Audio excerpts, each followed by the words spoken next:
ये रिजल्ट राहुल का है। सीबीएसई बोर्ड में जब इसने एग्जाम दिया तो इसके 75% ही नहीं आए। एनएस बोर्ड में इसने एग्जाम दिया तो इसके 75% तो आ गए, लेकिन जेईई मेंस का फॉर्म फिल करते टाइम बस इसने छोटी सी एक मिस्टेक कर दी, जिसके कारण से इसका फॉर्म रिजेक्ट हो गया और ये उस साल अपना एग्जाम नहीं दे पाया। इसका पूरा ईयर खराब हो गया। वो एक मिस्टेक क्या थी? अगर आप भी एनएस बोर्ड में सिर्फ 75% के लिए आए हो ताकि आप जेईई के लिए क्वालिफाई हो जाओ, तो एनएस बोर्ड में आप ऐसा क्या करो कि आपके 75% भी आ जाए। लेकिन इससे पहले ये जान लीजिए कि राहुल के उस एक मिस्टेक की वजह से उसका फॉर्म रिजेक्ट हो गया था। वही मिस्टेक बस आपको नहीं करना। आज के इस वीडियो के अंदर मैं आपको ये तो बताऊंगा ही कि फॉर्म कैसे फिल करना है एक्यूरेट तरीके से, और साथ ही ये भी बता दूंगा कि एनएस बोर्ड में इसका सिलेबस सीबीएसई से अलग होता है। यहाँ पे आप 75% कैसे ला सकते हो अगर आपका पूरा ध्यान 100% सिर्फ जेईई पे ही है। मैं मनीष वर्मा, आप सभी को स्वागत है हमारे चैनल पे।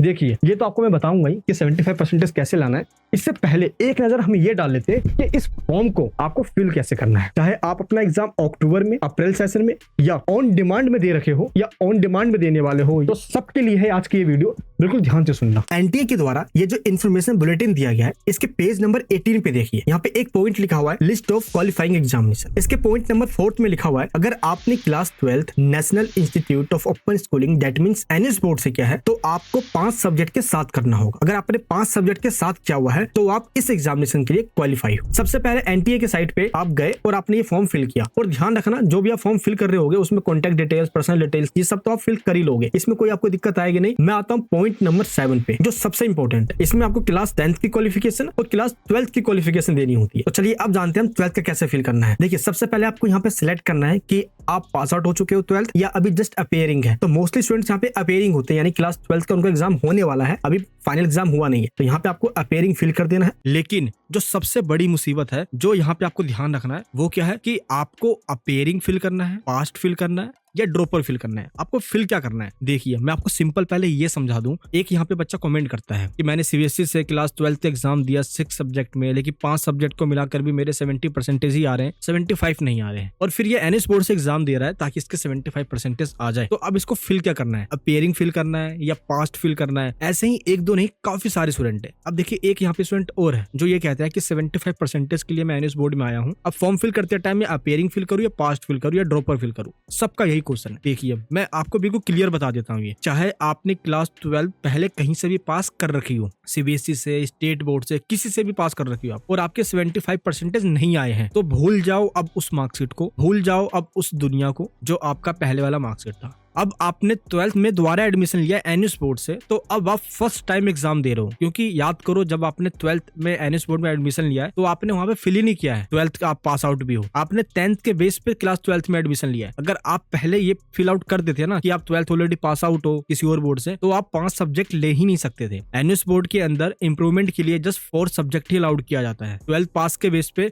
आपको सिर्फ 4 सब्जेक्ट ही दिया जाता है, और अगर आप 4 सब्जेक्ट में एनएस बोर्ड में एग्जाम देते तो आपको मार्कशीट मिलती ही नहीं। 4 सब्जेक्ट की मार्कशीट एक प्लस सीबीएसई की मार्कशीट, आपके पास 2 मार्कशीट हो जाती है, और डबल मार्कशीट जेईई के अंदर एक्सेप्ट नहीं किया जाता। तो ये तो यहाँ से पहले रिजेक्ट हो जाता है। इसीलिए आपने 10th के बेस पे एडमिशन लिया एनएस बोर्ड के अंदर, तो आप फर्स्ट टाइम स्टूडेंट्स काउंट किए जाओगे। अब यहाँ पे स्टूडेंट ये कह रहे हैं कि सर मैंने ना एनटीए में कॉल किया, जेईई में कॉल किया, वहां से पूछा, तो वो ये कह रहे हैं कि भाई आपको पास्ट फिल करना है। तो वो तो आपको कहेंगे ना पास्ट फिल करना है, क्योंकि आप उनको ये बता दे रहे हो कि भाई मैंने सीबीएसई पहले पास किया है, अब मैं एनएस बोर्ड में आया हूँ क्योंकि मेरे 75% नहीं आए थे, तो मैं क्या फिल करूँ? अब वो तो बताएंगे ही आपको कि भाई पास फिल करो आप, क्योंकि ऑलरेडी आप पास हो कहीं से, बस आप इंप्रूवमेंट के एग्जाम दे रहे हो। काउंसलिंग के अंदर बता देना कि जस्टिफाई कर देना। तो देखो, मैं आपको सिंपल बता देता हूँ, आपको सिर्फ ये ध्यान रखना है कि आप फर्स्ट टाइम एनएस बोर्ड में एग्जाम दे रहे हो सिर्फ 75% के लिए, इसलिए वहां पे आपको सिर्फ अपेयरिंग ही फिल करना है, और अपेयरिंग फिल करके एग्जाम दीजिए अपना। हाँ, अब आप ये मत सोचिए कि वहां पे मैं ये फिल कर देता हूँ कि पास आउट हूँ मैं। पहले वाला जो पास आउट हो वो तो आपने कहीं फिल ही नहीं किया एनएस बोर्ड के अंदर है। आपने फॉर्म फिल करते टाइम जब एनएस बोर्ड में एडमिशन लिया तो वहां भी फिल नहीं हुआ है। इसलिए आपको सिंपल क्या करना है, अपेयरिंग फिल करना है एनएस बोर्ड में 12th का एग्जाम, चाहे जिस भी मंथ में दे रहे हो, अप्रैल में, अक्टूबर में या ऑन डिमांड में, कभी भी दे रहे हो आप, बस ये फिल कर दे। अपेयरिंग फिल करने के बाद जब आपको मार्कशीट मिलेगी वही मार्कशीट आप दिखा देना। क्लियर है? ये आपको ध्यान रखना है। अब इससे क्या है कि कंफ्यूजन आपके मन में क्रिएट हो जाएगी। अगर आपने यहाँ पासवर्ड फिल कर दिया मान लो अभी, और सीबीएसई की डिटेल डाल दी, और आगे जाके जब काउंसलिंग में बैठोगे वहां पे आपने एनयूज का दिखा दिया, जैसे एनटीए वाले कह रहे हैं कि वहां पे एनयूज का दिखा देना, अब वहां पे आप जस्टिफाई करोगे तो वहां पे आपसे ये पूछा जाएगा कि भाई आपने 12th एक बार करने के बाद दोबारा 12th आपने एनएस बोर्ड से किया तो 5 सब्जेक्ट चूज कैसे कर लिया आपने, जबकि एनएस बोर्ड अलाउड ही आपको 4 सब्जेक्ट करता है इंप्रूवमेंट के नाम पे। तो आपने इंप्रूवमेंट का एग्जाम तो दिया ही नहीं एनएस बोर्ड से, आपने क्लास 12th फिर से किया है क्लास 10th के बेस पे।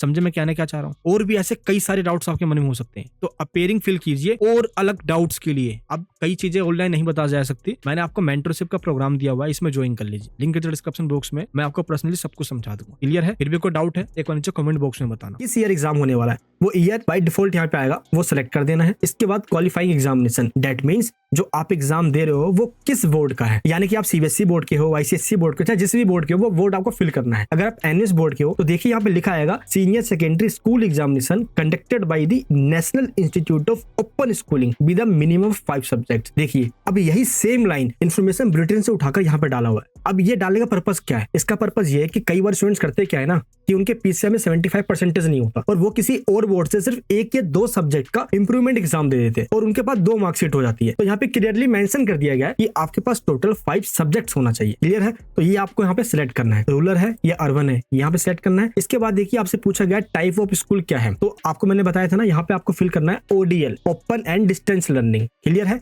इसके बाद आपको बताना है क्वालिफाइंग एग्जामिनेशन स्टेट। अब आपका स्टेट कौन सा है ये स्टेट फिल कीजिए, यानी कि आपके आई कार्ड पे जो स्टेट लिखा हुआ है, अगर स्टेट में जम्मू कश्मीर है तो जम्मू कश्मीर फिल कीजिए, दिल्ली है तो दिल्ली फिल कीजिए, जो भी आपका स्टेट है वो स्टेट आपको यहाँ पे फिल करना है। इसके बाद क्वालिफाइंग एग्जामिनेशन डिस्ट्रिक्ट, जो आपका डिस्ट्रिक्ट है वो डिस्ट्रिक्ट यहाँ पे सिलेक्ट कर दीजिए। इसके बाद आपसे पूछा गया स्कूल बोर्ड। अब स्कूल बोर्ड कौन सा आपका, सीबीएसई है, आईसीएसई है, बोसे बोर्ड है, गोवा बोर्ड है, बिहार बोर्ड है, जो भी आपका बोर्ड है। अगर मेरा national institute of open schooling है दैट मींस एनएस बोर्ड है, तो मैं सिंपल क्या करूंगा यहाँ पे national institute of open schooling यहाँ पे लिखकर सिलेक्ट कर लूंगा। देखिए यहाँ पे ऑप्शन आ गया। ठीक है, इसके बाद देखिए आपसे पूछा गया एनरोलमेंट नंबर। देखिए आपके आई कार्ड पे लिखा होता है एनरोलमेंट नंबर, वही सेम एनरोलमेंट नंबर यहाँ पे आपको फिल कर देना है। इसके बाद आपसे पूछा गया स्कूल नेम, ध्यान रखना स्कूल नेम पूछा गया है। आपके आई कार्ड पे स्टडी सेंटर का नेम लिखा होता है, यही आपका स्कूल नेम है। सिंपल इसको उठाइए और यहाँ पे फिल कर दीजिए। क्लियर है? जैसे इसका स्टडी सेंटर का नाम ये दिया गया है यहाँ पे, तो सिंपल बस इतना ही आपको उठाना है और यहाँ पे फिल कर देना है। यहाँ पे आपको कोई कोड नहीं लिखना, जो प्रॉपर स्कूल का नाम है वो लिखना है। अब आपको school, college, address, pin code fill करना है। अब ये कहाँ से फिल करना है? देखिए आपके आई कार्ड में यहाँ पे लिखा होगा स्कूल का एड्रेस, और देखना एंड में लिखा होगा आपके स्कूल का पिन कोड। ये वाला फिल नहीं करना, ये तो रजिस्ट्रेशन कोड है जो हर स्टडी सेंटर को दिया जाता है। आपको एड्रेस का पिन कोड फिल करना है और ये पिन कोड यहाँ पे दिया हुआ एंड में, वो यहाँ पे आपको फिल कर देना है। लेकिन अगर आपका आई कार्ड कुछ इस तरीके का है जहाँ पे देखना ऊपर लिखा होगा ऑन डिमांड एग्जाम, यहाँ पे स्टडी सेंटर का एड्रेस नहीं लिखा होता, तो ऐसे में आपको क्या लिखना होगा अपने स्कूल नेम में और स्कूल कोड में। तो देखिए बैक साइड में जो रीजनल सेंटर का एड्रेस लिखा हुआ है ना, सेम यही एड्रेस आपको लिख देना है स्कूल नेम में, और यहाँ पे जो कोड दिया गया है यही कोड आपको स्कूल कोड में डाल देना है। ये सिर्फ उनके लिए है जिनके आई कार्ड पे ऑन डिमांड लिखा है, यानी कि जिन्होंने अपना एग्जाम ऑन डिमांड में दिया है जस्ट इंप्रूवमेंट करवाने के लिए। क्लियर है? तो इस तरीके से आप कैप्चा कोड डाल के सेव करके सबमिट कर दीजिए। इसके आगे कुछ भी नहीं, लेकिन फिर भी कुछ डाउट रहता है फॉर्म फिलअप में या कहीं आप कुछ फंस रहे हो, तो देखिए यह है मेंटरशिप, जहां पे फॉर्म फिल करने से लेकर आपको 75% कैसे लाना है, ये सब कुछ इस मेंटरशिप में बताया जाता है। ज्वाइन करना चाहते हो लिंक डिस्क्रिप्शन बॉक्स में ज्वाइन कर लेना। हजारों ऐसे स्टूडेंट जिनका फॉर्म फिलअप करवाने से लेकर 75% दिलवाने तक ये मेंटरशिप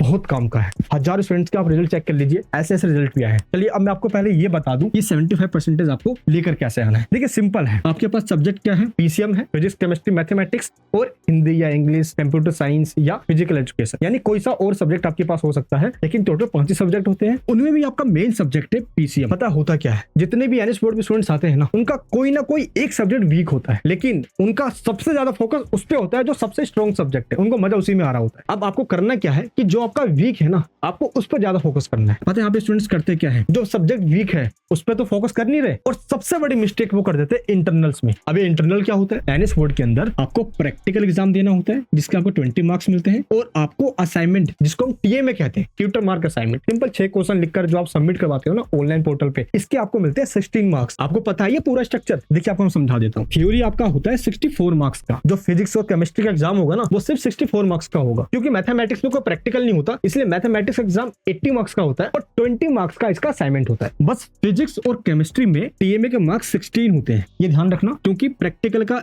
20 मार्क्स और इसी थ्योरी में से आपको 16 मार्क्स दे दिया जाता है टीएमए के अंदर। इसमें फिजिक्स और केमिस्ट्री में आप पता होता क्या है, कई बार ये मिस्टेक आप कर देते हो कि आपका फोकस होता है सिर्फ थ्योरी एग्जाम पे, और ये जो इंटरनल के मार्क्स है फ्री फंड में जो आपको मिलने वाले हैं, आपका इस पे फोकस नहीं रहता। इसलिए ना ही आप घर के रहते हो ना घाट के रहते। पता मैं आपको ऐसा क्यों कह रहा हूँ, ये आप रिजल्ट चेक कीजिए, इनमें मोस्टली स्टूडेंट के थ्योरी में मार्क्स कम है, लेकिन जैसे टीएमए और प्रैक्टिकल में मार्क्स ऐड होते हैं, अब देखिए इनके मार्क्स 80 to 90% तक पहुंच जाते हैं। अब ये आए थे सिर्फ 75% के लिए, लेकिन परसेंटेज कितने आगे, 80 to 90% आ गए। तो आपको असाइनमेंट अच्छे से, ये देखिए ना, हमने आपको सोल्व टीएमए इस तरीके से दिया हुआ है। आप चाहते हो हैंड रिटन मिल जाए, लिखना ना पड़े, आपका फोकस जेई पे है तो आप हैंड रिटन ले लीजिए, या आप चाहते हो कि आपका टीएमए हम खुद लिख के सबमिट कर दे, आपको रिसिप्ट दे दे, तो टीएमए सर्विस में ज्वाइन हो जाइए। तीनों का लिंक डिस्क्रिप्शन बॉक्स में है, दैट्स अप टू यू, जो आपको अच्छा लगे वो आप ले लेना। ये आपको समझ में आ गया यहाँ तक। अब आपको ये कैसे पता चलेगा कि भाई इंपॉर्टेंट क्या है, देखिए सबसे पहले आपको क्या करना है, जो एनएच बोर्ड का पीवाईक्यू आया हुआ है प्रीवियस ईयर क्वेश्चन पेपर, एक बार चेक कर लीजिए। लेकिन अभी आपके जो इंटरनल्स है ये प्लस एनसीईआरटी नहीं चलती है एनएच बोर्ड के अंदर। आप एनएच बोर्ड की बुक्स को चेक करोगे तो 12th के अंदर कुछ पोर्शन 11th का भी है। अब स्टूडेंट्स फंसते यहीं पे हैं कि कुछ ऐसे चैप्टर्स में से क्वेश्चन पूछ लिया जाता है क्योंकि इन डेप्थ पढ़ाया जा रहा है, आपको काफी डीपली पढ़ाया जा रहा है यहाँ पे चीजों को। इस वजह से ऐसे क्वेश्चंस की जो प्रैक्टिस है ना, ये आपको वो करवा देते हैं जो सालों से एनएच बोर्ड की प्रिपरेशन करवा रहे हैं। ये देखिए आप इन टीचर्स को, जैसे आपको मैं यहाँ समझा रहा हूँ ना, सेम इस तरीके से लाइव प्लस रिकॉर्डेड दोनों फॉर्मेट में आपको सिर्फ वही इंपॉर्टेंट क्वेश्चन, ऐसा नहीं कि आपको 99% दिलवा देंगे फिर आप जेई दे देना, ऐसा नहीं। जब 70 to 80% में आप जेई के लिए क्वालिफाई हो ही जा रहे हो तो क्यों आपको 99% लेकर आना है। हम क्या करते हैं ना,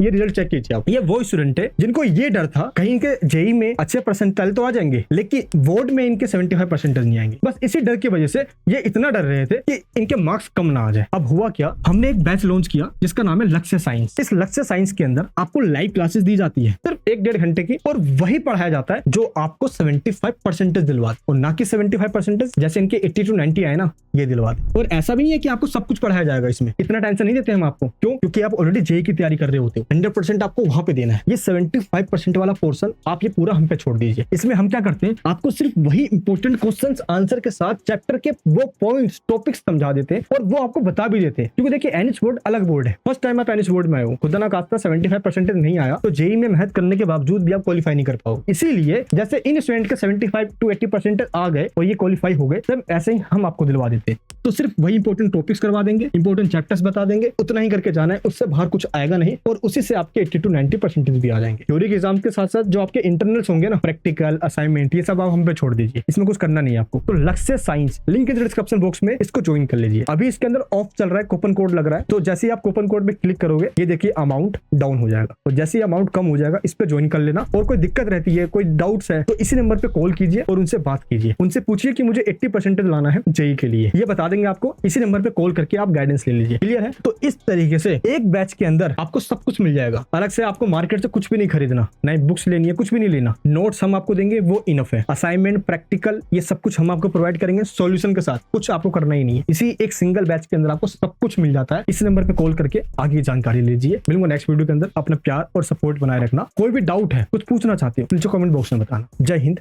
जय भारत।